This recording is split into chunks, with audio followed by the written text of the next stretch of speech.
What's up, ladies and gentlemen of YouTube? Boogie2988 coming at you live once again through the power of the internet. This is my weekly gaming news wrap-up in which I talk about what games have come out this week, the news in the gaming industry, the controversies that are going on, and things along that lines. So without any further ado, let's get right into the games.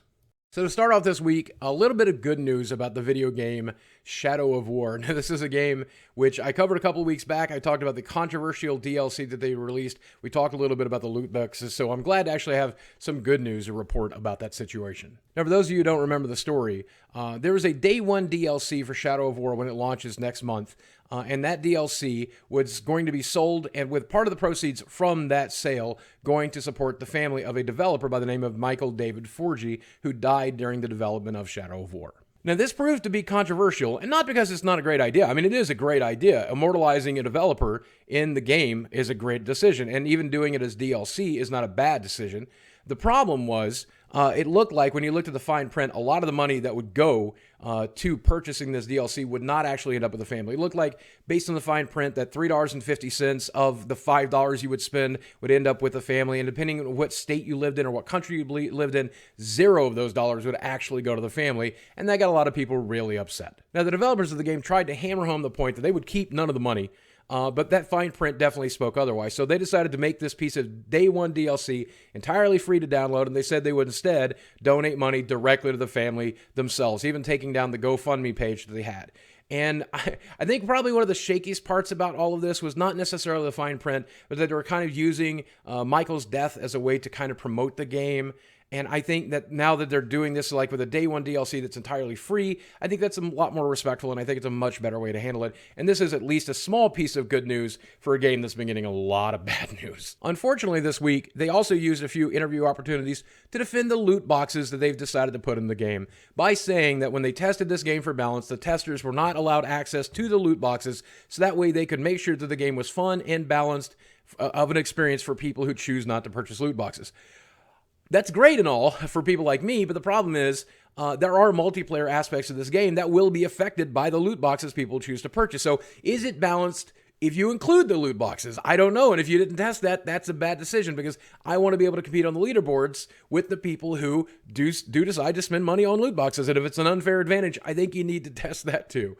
I really feel like these guys can't catch a break, and I kind of think they deserve it, because I got to tell you, I would be way more excited about Shadow of War if they just had not put these damn loot boxes in there to begin with. Now, this week, I have some really exciting news for you. I have a brand new sponsor this week, and that's the folks over at Squarespace. A lot of people have asked me in the past why I've never created my own website that I can control here on the internet, and the answer is because I used to do web design, and I know how frustrating and complicated creating a website used to be. Then I found the folks over at Squarespace. Squarespace has a bunch of tools that make it super easy to create and update your website without ever having to worry about patching it or dealing with it later. In fact, in about 20 minutes, I was able to create this website, boogieplays.com, that looks pretty great on desktop and mobile as well. But right now, that website is very basic, and there are a ton of tools that Squarespace offers that allows me to do just about anything. So I want to know what you want to see on the Boogie Plays website so that it'll give you a reason to check it all the time. Do you want me to do a blog post? Do you want to add a merch store? Do you want me to do social media integration? This is all stuff that Squarespace makes it super easy to do. So if you request it in the comments section, I'm going to do it. So if you want to create a website, all you got to do is go to squarespace.com/boogie, and the folks over at Squarespace will make it very simple for you. Even if you just want to create a simple little link dump like I've created, or if you want to launch a giant e-commerce behemoth, the folks at Squarespace can take care of you. And if you use my link at squarespace.com/boogie, you'll get a free trial and 10% off your first purchase as well. So just a big reminder, the SNES Classic, or SNES Classic, comes out this week, depending on how you want to pronounce that. And it is a bit of a doozy with 21 games, including the previously unreleased Star Fox 2, which is the primary reason I'm picking mine up. But chances are you were not able to get a pre-order, because there's a lot of pre-order shenanigans, including a very small number of them. I got a pre-order from Walmart, and they canceled mine, but fortunately the folks over at GameStop were able to help me out.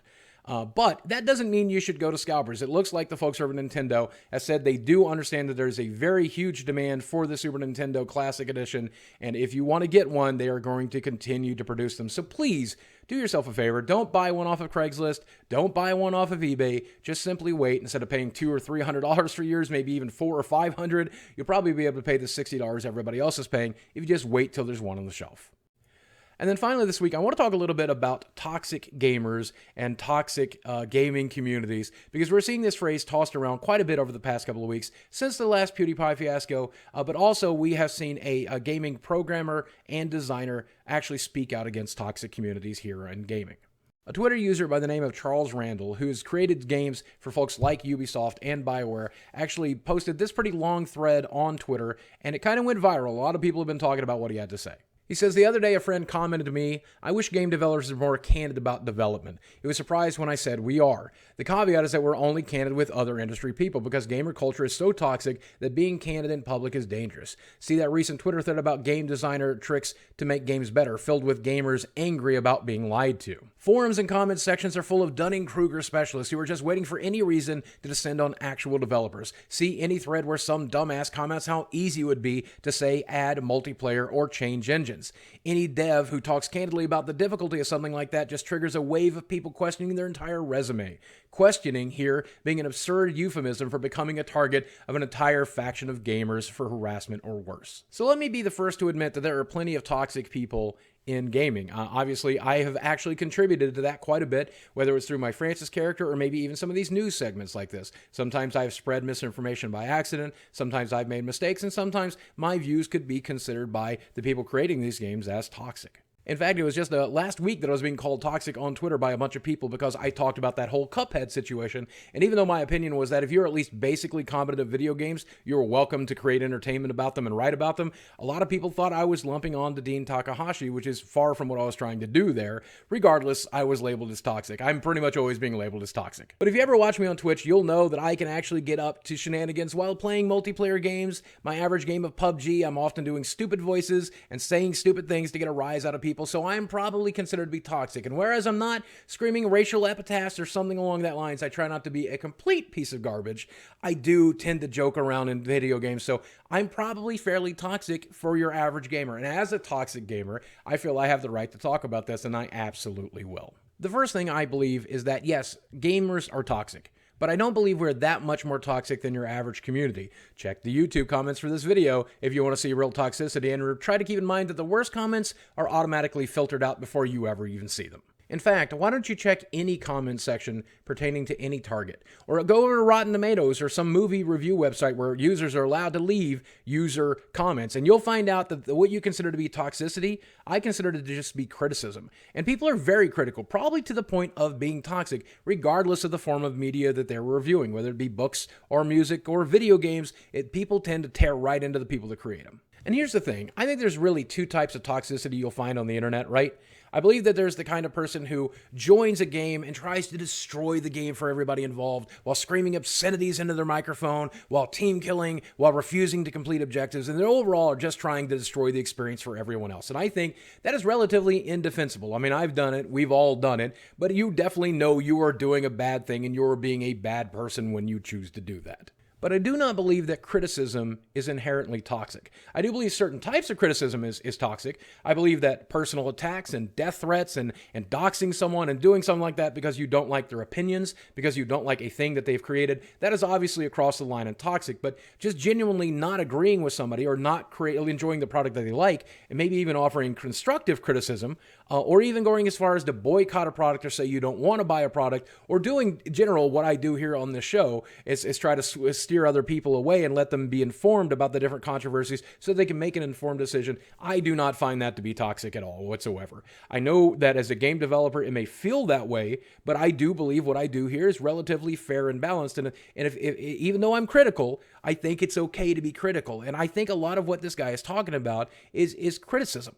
Don't get me wrong, for a lot of fellow gamers, the death threats and the name calling and the just overall garbage mouth that they put out on Twitter, that they put out on YouTube, they are one and the same. It is difficult for a lot of people to be critical without being overly critical or overly harsh, or in fact just disgusting and threatening and vile and toxic.